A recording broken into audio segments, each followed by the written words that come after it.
How can we find purpose in challenges? That's the topic that we're going to address today on Flourishment. I'm your host, Tina Yeager. And today I have with me a prolific author. Her name is Jane Ann Kirkpatrick, and she has published over 40 books. She is an award-winning, best-selling New York Times and CBA author. And she's here to discuss this topic from her abundant research in historical fiction. Welcome, Jane. I'm delighted to have you on the show today. Thank you, Tina. It's a pleasure to be here. Jane, let's look at the types of personal challenges that we might face in the contemporary world and how we can learn from the tales that you're telling and the ways that your characters overcame them. Separation, family separations, perhaps because someone's been deployed or because of employment needs. I had this wonderful call from a reader, a contemporary reader, who said that after reading one of my books, she said that her father had died when she was very young, and she was married to a man who was in the military, and that she always worried every day that something was going to happen to him, and that it was a constant anxiety for her.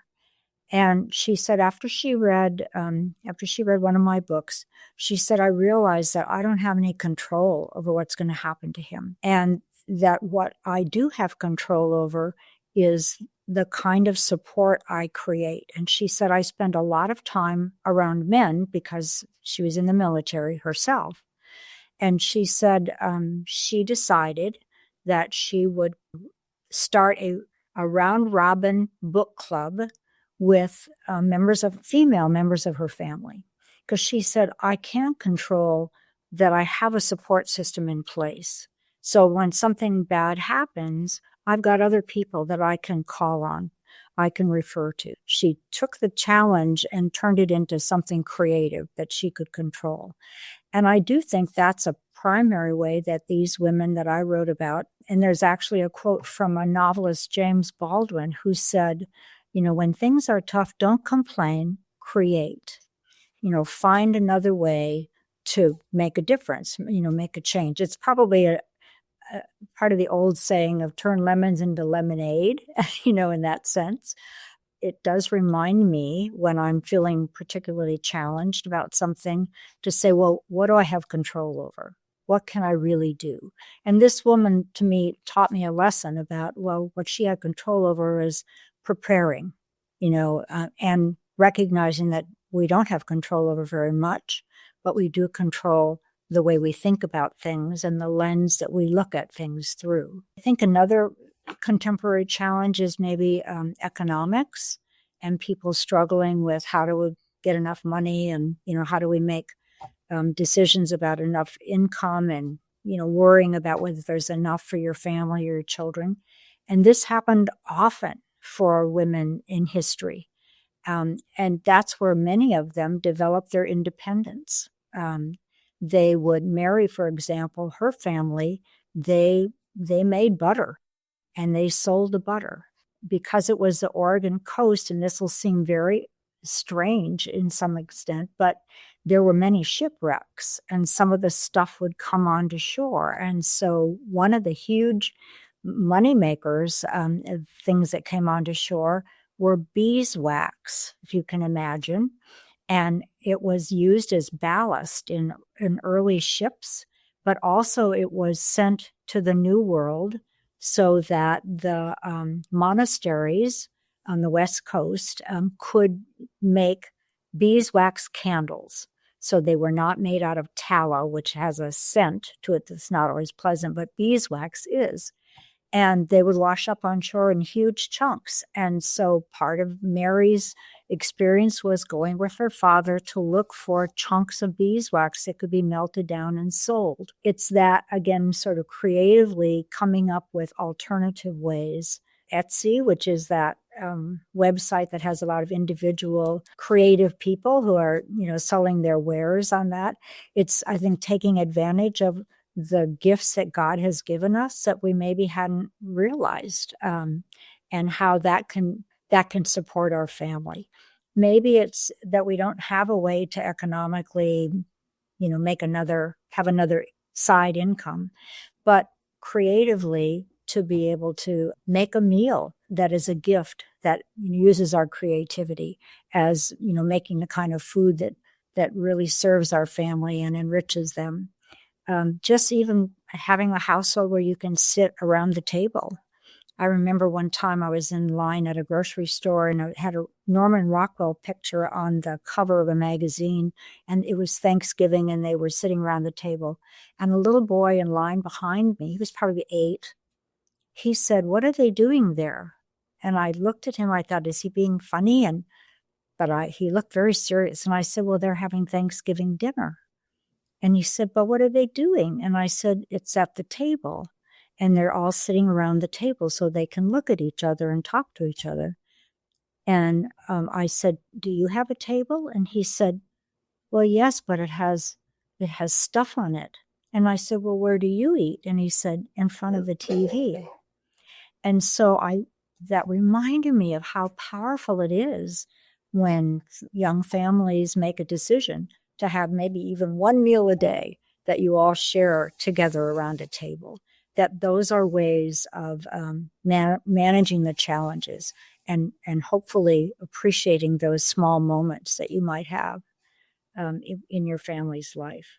Let's take the topic of grief, for example. I know that is a main theme in your Across the Crying Sands book. How can people learn from what they would read in that novel about how to manage their own issues with grief? There's many different kinds of grief, and in your book, there's a complicated grief because there's so many other crises that are happening at the same time. I think that's one of the hardest challenges that people have, somehow being able to focus on not letting the grief overwhelm, but at the same time honoring it. I think there's a whole book, The Lamentations, which is really about lamenting. There was a pastor who said that grief that is not transformed gets transferred. The hard things, the bad memories are not really meant to hold us hostage. They're not meant to keep us there, but they're meant to transform us, to use those as opportunities for being a blessing to other people who may be going through the same thing. It's that walking along beside, which to me is so important. And that actually, the word parable comes from the Hebrew, from pebble, which is tossing something small along. And that's it's a pebble. It's not a heavy story. It's just a pebble.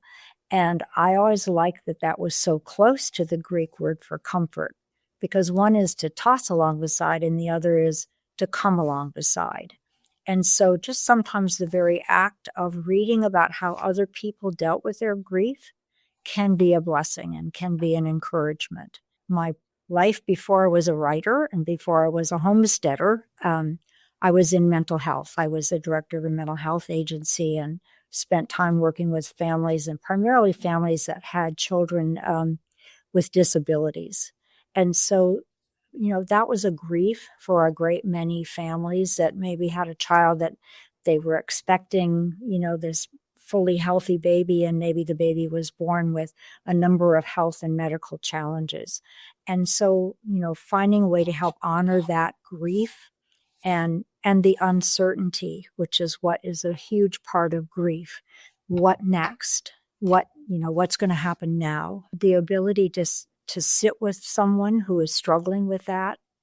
And I remember saying to families, every day, we don't know what's going to happen with your baby, but we know that every day your baby's going to grow and your baby's going to learn. We're all going to learn right along with your baby as your baby grows older.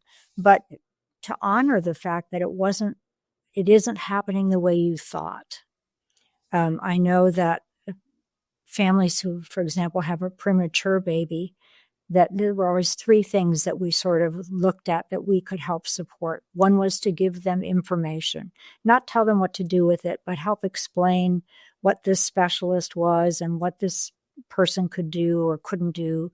The second thing was to help them connect with their baby. And then we know that preemies, for example, that are held on your skin to skin, they actually gain weight something like 70% faster than babies that are swaddled and held. It's the connection of skin to skin that really makes a difference. And there are other ways to connect. So, the usual ways, maybe your baby's not talking or maybe your toddler isn't talking, but there are other ways to connect. And then the third thing is to spiritually support them as families.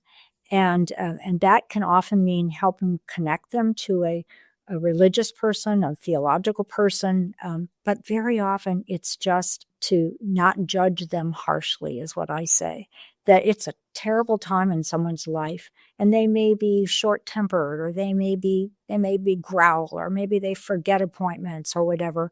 To not judge that, but to just be present with them and support them spiritually. So those are the three things that I think really can help strengthen someone in a time of grief. Jane Ann, do you have a quick tip that you'd like to leave finally with the audience today?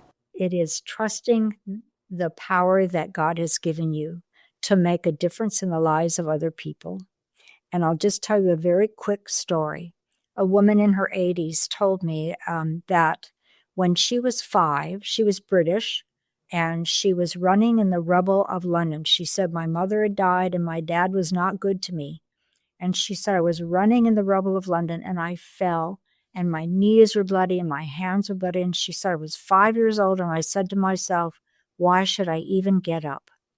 And she said these 2 women showed up and they were dressed in black and they had little black hats and little purses with the clasps. This is the 40s. And she said one of them just scooped her up and held her in her arms. And she said the other one took a white handkerchief out of her purse that had embroidery around the outside. She said, it was 75 years ago, but I remember it like it was yesterday. And she put that white handkerchief against my bloody knees, and she just held it there. And she said, those women were not in my life for longer than 5 minutes. But I said to myself, when I grow up, I want to be like those women. And I think the power of what those women didn't fix her problem. They didn't bring back her mother. They didn't rescue her from a bad dad.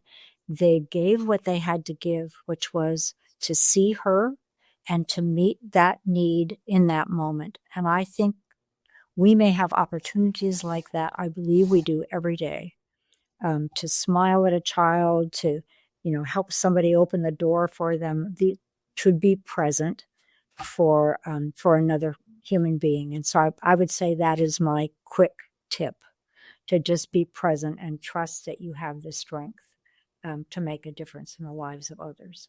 Jane Ann, that was a beautiful word, and I know that you have thousands and thousands of more beautiful words for people to read. Can you list your links so that people can find your novels and stay connected with you? jkbooks.com. I hope that all of you listening feel inspired and have received insights to help you overcome your personal struggles. And of course, I also hope that you will come back for the next episode of Flourishment.